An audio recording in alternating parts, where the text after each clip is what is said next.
Folks, my latest piece of folk art here. This is eucalyptus wood tiki, a eucalyptus tree that I actually grew from seed. I've grown a lot of them. You had them cut down a few years ago, so I've used the wood for tikis and of course firewood.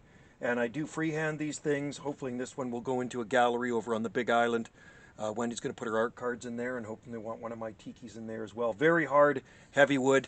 Let me know what you think. I do ship these things all over the world, and I've been carving these things for years. So that's a folk art, kind of Polynesian style tiki, my design. All right, that's my very own design. Right, thanks for watching, guys. Cheers.